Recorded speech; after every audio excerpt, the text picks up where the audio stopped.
ଜାନୁଆରୀ 11, 1914। ପ୍ରତି ମୁହୂର୍ତ୍ତରେ ଆମମାନଙ୍କ ସମ୍ମୁଖରେ ରହିଛି ସବୁକିଛି ଯାହା ଅଦୃଷ୍ଟପୂର୍ବ, ଅପ୍ରତ୍ୟାଶିତ ଏବଂ ଅଜ୍ଞାତ। ପ୍ରତି ମୁହୂର୍ତ୍ତରେ ସମସ୍ତ ବିଶ୍ୱ ସମଗ୍ର ଭାବେ ଏବଂ ପ୍ରତ୍ୟେକ ଅଙ୍ଗରେ ନୂତନ ଭାବେ ସୃଷ୍ଟି ହେଉଛି।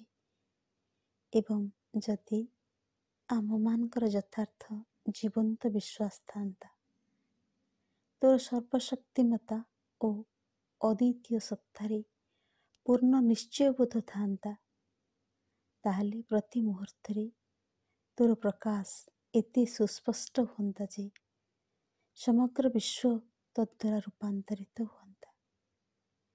କିନ୍ତୁ ଆମମାନଙ୍କ ଚତୁର୍ଦିଗରେ ଯାହା ସବୁ ଘେରି ରହିଛି ଏବଂ ଯାହା ସବୁ ପୂର୍ବରୁ ଘଟିଯାଇଛି, ଆମେମାନେ ସେସବୁର ଏପରି ଦାସ ଯେ ଯାହା ସବୁ ବ୍ୟକ୍ତ ହୋଇଛି ସେସବୁର ଗଣ୍ଡି ମଧ୍ୟରେ ଏତେ ବେଶୀ ଆବଦ୍ଧ ଯେ ଏବଂ ଆମ୍ଭମାନଙ୍କର ବିଶ୍ୱାସ ଏତେ ପଙ୍ଗୁ ଯେ ମହାରୂପାନ୍ତରର ସେହି ଅଘଟଣ ଘଟଣାର ଯନ୍ତ୍ର ହେବାର ସାମର୍ଥ୍ୟ ଲାଭ କରିନାହୁଁ।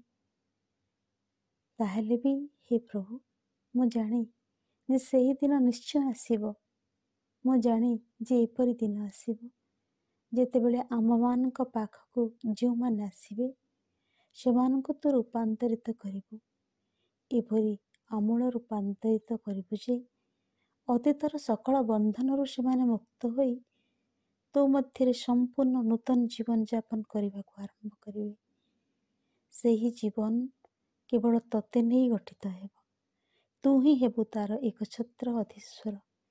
ସେତେବେଳେ ସକଳ ବିକ୍ଷୋଭ ରୂପାନ୍ତରିତ ହେବ ପ୍ରଶାନ୍ତିରେ, ସମସ୍ତ ବେଦନା ଶାନ୍ତିରେ, ସକଳ ସଂଶୟ ନିଶ୍ଚୟତାରେ, ସକଳ କୁଶ୍ରୀ ସୁଶ୍ରୀରେ, ସକଳ ଅହଙ୍କାର ଆତ୍ମସମର୍ପଣରେ, ସକଳ ଅନ୍ଧକାର ଆଲୋକରେ, ସକଳ ଯନ୍ତ୍ରଣା ଏକ ଅପରିବର୍ତ୍ତନୀୟ ଆନନ୍ଦରେ। କିନ୍ତୁ ଏହି ଅଲୌକିକ ସଂଗଠନ ତୁ କ'ଣ ବର୍ତ୍ତମାନ ସମ୍ପାଦନ କରୁନାହୁଁ? ମୁଁ ଦେଖୁଛି ଚତୁର୍ଦିଗରେ ଏହା ପ୍ରସ୍ଫୁଟିତ ହୋଇ ଉଠୁଛି। ହେ ପ୍ରଭୁ, ସୌନ୍ଦର୍ଯ୍ୟ ଓ ପ୍ରେମର ପରମ ବିଧାନ, ପରମ ମୁକ୍ତିଦାତା, ତୋର ଶକ୍ତି ସମ୍ମୁଖରେ କୌଣସି ବାଧା ନାହିଁ। ଆମେମାନେ ଅନ୍ଧ, ସେଇଥିପାଇଁ ତୁ ନିରବଚ୍ଛିନ୍ନ ବିଜୟର ଅଭୟ ଦୃଶ୍ୟ ଦେଖିପାରୁନାହିଁ। ମୋ ହୃଦୟ ହର୍ଷର ସ୍ତୋତ୍ର ଗାନ କରେ ଏବଂ ମୋର ଚିନ୍ତା ରାଶି ଆନନ୍ଦର ଆଲୋକରେ ଉଦ୍ଭାସିତ ହୋଇ ଉଠେ। ହେ ଲୋକୋତ୍ତର, ତୋର ଅପରୂପ ପ୍ରେମ ହିଁ ବିଶ୍ୱର ଏକଛତ୍ର ଅଧୀଶ୍ୱର। ହେ ଲୋକୋତ୍ତର, ତୋର ଅପରୂପ ପ୍ରେମ ହିଁ ବିଶ୍ୱର ଏକଛତ୍ର ଅଧୀଶ୍ୱର।